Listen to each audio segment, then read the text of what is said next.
इसी तरह कुछ होता है अपना डिमांडिंग पेजिंग, जिसे हम चेक कर सकते हैं कि अपने कितने ज्यादा क्रूशियल वे में अपना प्रोग्राम जो है रन हो रहा है और कितनी मेमोरी ऑक्यूपाई कर रहा है, वही है डिमांडिंग पेजिंग। हेलो फ्रेंड, इस क्वेश्चन में हमसे पूछा है टाइप्स ऑफ शेड्यूलर। यार ये है क्या शेड्यूलर?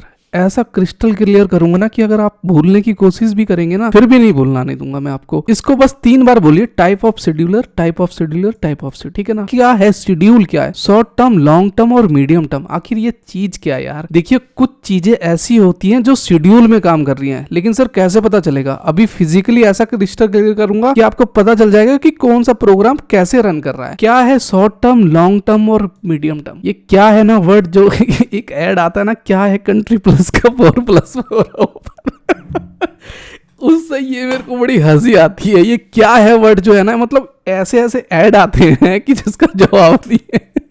खैर एनीवे, ये कुछ ज्यादा हो गया, काट दो भैया। Short term scheduler, CPU scheduler, मतलब select a process from the ready queue for execution. मतलब देखिए, एक एग्जीक्यूशन में है, ठीक है, मान लिया, ठीक है, रन फ्रीक्वेंटली कर रहा है, मिली सेकेंड में काम करता है कि प्रोसेस बताता है टाइम पे। यूजेस शेड्यूलिंग एल्गोरिदम लाइफ करता है FCFS। अब ये क्या आ गया? फर्स्ट कम फर्स्ट सर्व, मतलब जो पहले आया उसको पहले खाना मिलेगा। मतलब पहले आपने प्रोग्राम मान लो कोई एक्सपोर्ट पे लगाया है, तो वो पहले इसको एक्सपोर्ट करेगा, दूसरे बाद आपकी अगर कोई प्रोग्रामिंग होगी तो वो होगा। लेकिन कैसे कैसे कैसे? तो देखिए, एक एग्जांपल सेट है कि आप टास्क मैनेजर से देख सकते हैं, लेकिन देख तो सकते हैं सर, लेकिन कैसे? देखिए, सिंपली आपको यहाँ पे टास्क मैनेजर में चले जाना है। हाँ जी, चले गए, चलो ठीक है। उसके बाद यहाँ पे मैं डिटेल्स में चले जाऊंगा, तो डिटेल्स में भी चला गया, ठीक है। तो यहाँ पे देखेंगे कि कुछ स्टेटस अपने रनिंग कर रहे हैं, हाँ कर रहे हैं। PID है प्रोसेस, मतलब प्रोसेसिंग ID है, ये जो प्रोसेस कर रहा है आपको। यहाँ पे सिंपली आपको करना है, अगर मान लो ये नहीं आ रहा ना PID आपके में, राइट क्लिक करके आप सिलेक्ट कॉलम में ये सारी चीज कर सकते हैं। ये एक ऐसी चीज है कि मेमोरी क्या ऑक्यूपाई कर रही है, कितना है, ये पूरा चीज आपको इससे क्लियर हो जाएगा। तो जल्दी से मैं करूंगा क्या कि सिंपली यहाँ पे जिस तरह एक गूगल ड्राइव का है, इस भाई साहब को मैंने राइट क्लिक करा और राइट क्लिक करके मैं सेट प्रायोरिटी कर दूंगा। मेरे को हाई करना है, नॉर्मल करना है या लो करना है, उसी के हिसाब से मैं अपना क्या है प्रोसेस ID अपना सेट कर सकता हूं। यही है टाइप ऑफ शेड्यूलर, मतलब जो पहले आएगा वो पहले प्रोसेस होगा, जो बाद में आएगा बाद में करेगा। तो स्टेटस में PID आप शॉर्ट इसके थ्रू भी कर सकते हैं कि सबसे अभी क्रूशियल में जो है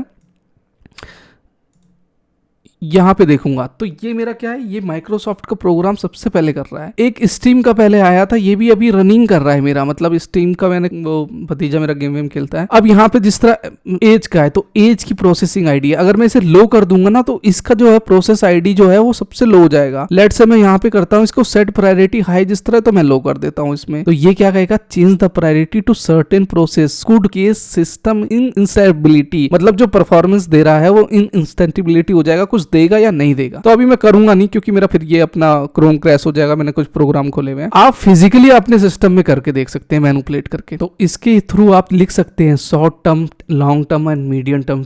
अपने बना के भी लिख सकते हैं, वी सेट टू प्रायोरिटीज की how much PID to set to program execution like that. इसी तरह अपना रन फ्रीक्वेंटली करना है तो we just use to high priority, मतलब अपना लॉन्ग टर्म, मीडियम टर्म या शॉर्ट टर्म। इस टर्म में हम टाइप शेड्यूलर्स को अपना क्या करते हैं, अपना कस्टमाइज करते हैं, लेकिन उसकी उतनी जरूरत आती नहीं है। ये क्रूशियल आती है, मतलब कि जब बहुत ज्यादा क्रूशियल हो जाता है तब आपको देना पड़ता है कि मान लो आपका कोई प्रोग्राम कॉम्प्लेक्स में है, ये पता है कौन करता है, IT वाले ही करते हैं। तो IT वाले, अगर आप IT कर रहे हैं, मान लो PCA क्या भैया IT है ना, IT फील्ड में है ना आप, तो ये सारी चीजें कॉम्प्लेक्स में आप उसके थ्रू आप मैनिपुलेट कर सकते हैं कि प्रोग्राम को मेरे को कैसे दिखाना है, कौन सी मेमोरी कितनी ऑक्यूपाई कर रही है। नेक्स्ट यही आ जाता है डिमांडिंग पेजिंग। अब सर ये डिमांडिंग पेजिंग है क्या? ऐसा बताऊंगा कि ये भी नहीं भूल सकते। देखिए, डिमांडिंग पेजिंग एक वर्चुअल मेमोरी यानी एक हार्ड डिस्क यानी SSD हार्ड डिस्क हो सकती है आपकी, ठीक है। जरूरी नहीं है कि वो आपकी फिजिकल मेमोरी यानी कोई रैम है तो फिजिकल मेमोरी को लेगा, उसकी अपनी भी कुछ मेमोरी है, मतलब वर्चुअल मेमोरी। मतलब आपने कोई प्रोग्राम खोला तो वो आपके क्या है, वर्चुअल मेमोरी के अंदर है। भाई हार्ड ड्राइव में ही है ना, हाँ ठीक है, तो वो कुछ मेमोरी तो वर्चुअल में लेगा और कुछ अपने रैम से ले लेगा विदाउट इंटरेक्टिंग टू CPU, बस वही चीज है। लेकिन इसका फिजिकली एग्जांपल मैं आपको समझा देता हूं। पहले यहाँ पे मैं फिर से टास्क मैनेजर पे क्लिक करूंगा और टास्क मैनेजर पे मैं यहाँ पे किस पे जाऊंगा, अपना यहाँ पे परफॉर्मेंस पे, और मेमोरी पे क्लिक करूंगा। तो मेमोरी पे क्लिक करूंगा तो ये सारी मेमोरी मेरी ऑक्यूपाई हो रही है, लेकिन ये चीज खाली पड़ी हुई है। यहाँ पे मेमोरी कंपोजिशन आप देख देखेंगे तो कुछ यहाँ पे कंपोजिशन कैच, ये तो इतना मोटा मोटी हो गया कि हाँ ये स्लॉट जो है अपना ये यूज्ड हो रहा है 1 of 4,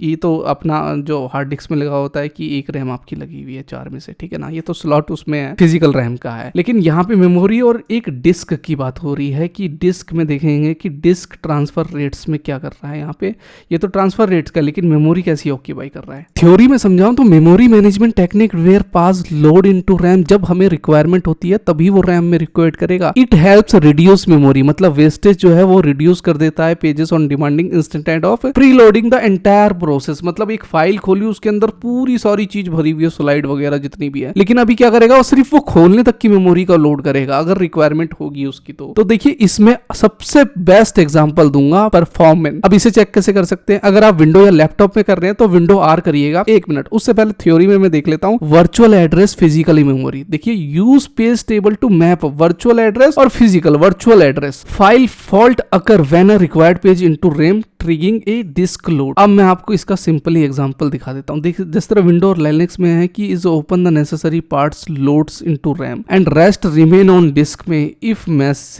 missing page is accessed a fault occur and the OS retrieve the page from the disk to RAM. अब देखिए मैं आपको इसका एग्जांपल के थ्रू समझाता हूं इसको। मैं यहाँ पे मैं विंडो प्लस आर करूंगा, ठीक है जी। अब यहाँ पे आपको टाइप करना है PERFMON, कर दिया जी, हाँ जी कर दिया। चलो यहाँ पे देखेंगे कि यहाँ पे ये वाला विंडो, अगर मैं इसे थोड़ा बड़ा कर दूं क्या, हाँ, तो यहाँ पे देखेंगे कि कुछ कैच फॉल्ट सेक्शन है। ये क्या है सेक्शन में, ये क्या है, ये मेमोरी में कभी लेगा और कभी नहीं लेगा, कभी लेगा और कभी नहीं लेगा। उसी तरह फिजिकली में क्यू में भी चल रहा है। यहाँ पे एवरेज डिस्क क्यू लेंथ देखेगा, लेगा या नहीं लेगा। ये तो हो गया सिस्टम समरी की बात में। आपको जाना है परफॉर्मेंस मॉनिटर के अंदर। यहाँ पे जाने के बाद परफॉर्मेंस मॉनिटर में हम देख सकते हैं कि डिमांडिंग का आखिर काम कैसे कर रहा है। यहाँ पे सिर्फ प्लस पे निशान पे जाना है, क्लियर है। प्लस पे जाने के बाद यहाँ पे आपको फ्रेंड स्क्रॉल डाउन करना है, आराम आराम से स्क्रॉल डाउन करते रहिएगा। और स्क्रॉल डाउन करने के बाद यहाँ पे आपको मेमोरी का ऑप्शन दिखेगा, बस इसको सिलेक्ट कर लेना है। और मेमोरी का सिलेक्ट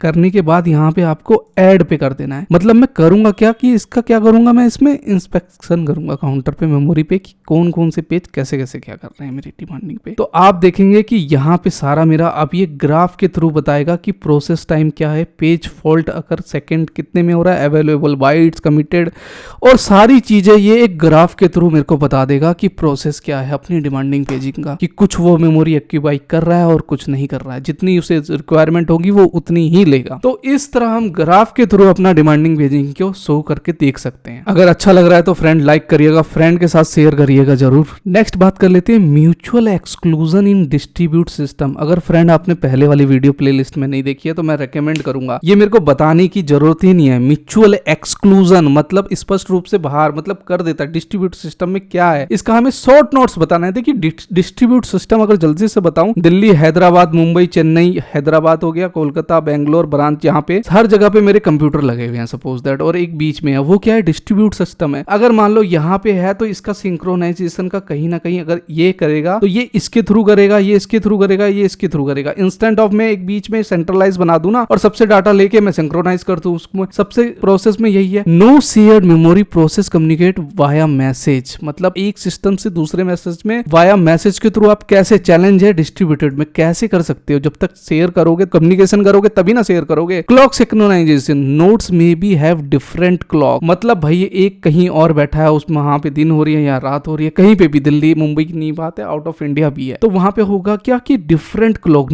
अब यहाँ पे सर एक नोड्स वर्ड्स आया है, नोड्स पता है किसे कहते हैं, जब आप पढ़ेंगे ना यहाँ पे जिस तरह बस टेपोलॉजी होता है, स्टार टेपोलॉजी होता है, तो डिफरेंट टाइप की टेपोलॉजी होती है, तो उसमें क्या होते हैं अपने नोड्स यानी कंप्यूटर होते हैं। तो यहाँ पे नोड्स कंप्यूटर को बोला गया है, नोड्स में हैव अ डिफरेंट क्लॉक, मतलब अलग अलग टाइम में है, तो क्लॉक सिंक्रोनाइजेशन में इशू आ सकता है। नेटवर्क लेटेंसी मतलब क्या होता है, धीरे होता है network latency and failure. Next बात कर लेते हैं libraries and application framework layer Android architect. इससे जस्ट पहले वाला वीडियो देखा होगा ना, तो आप मेरे से ये क्वेश्चन नहीं करेंगे कि सर ये समझ में नहीं आया, क्योंकि इससे पहले वाला बहुत ही बेहतरीन तरीके से बताया कि एंड्रॉइड आर्किटेक्चर का लेयर क्या है, उसमें लाइब्रेरी क्या है और एप्लीकेशन क्या है। अरे एप्लीकेशन भैया अपना कैमरा खोलो ना, एप्लीकेशन है। कोई भी एक मान लो सपोज दैट आपने एमबीबीएस डॉक्टर का कोई एप्लीकेशन किया है, तो डाउनलोड किया है, तो क्या है वो एप्लीकेशन है। सपोज दैट ओला के ऐप डाउनलोड किया, एप्लीकेशन है। जोमेटो किया है, क्या है, एक एप्लीकेशन है, एक ऐप है। अब ऐप के अंदर क्या है, वो सारी लेयर्ड है। तो जोमेटो में खोलोगे तो क्या करेगा, ग्रोसरी का दिखाएगा, फूड्स का दिखाएगा, इन सारी चीजों को दिखाएगा। तो वो क्या है, एक लेयर्ड है, उसके अंदर सारी चीजें। एक फाइल मैनेजमेंट में कैमरा खुलेगा तो कैमरे में क्या आप देख सकते हैं, या आपको वीडियो रिकॉर्ड करना है, या ऑडियो रिकॉर्ड करना है, या आपको मान लो कोई एसडी में वीडियो रिकॉर्ड करना है, या कोई फोटोज वगैरह लेनी है, तो वो क्या है, एक लेयर्ड में है। तो वो सारी चीज क्या है, लाइब्रेरीज के अंदर है। तो वही है, ये सारी चीजें इसी के थ्रू बताई गई है। SQL lights weights database for local storage, web browsing engine, graphic handle, audio video playback and recording, media framework वही काम कर रहा है। तो ये इतना इजी है कि आप अपने मन से खुद भी बना के लिख सकते हैं, ज्यादा कॉम्प्लेक्स नहीं है। इससे पहले वाली वीडियो मैंने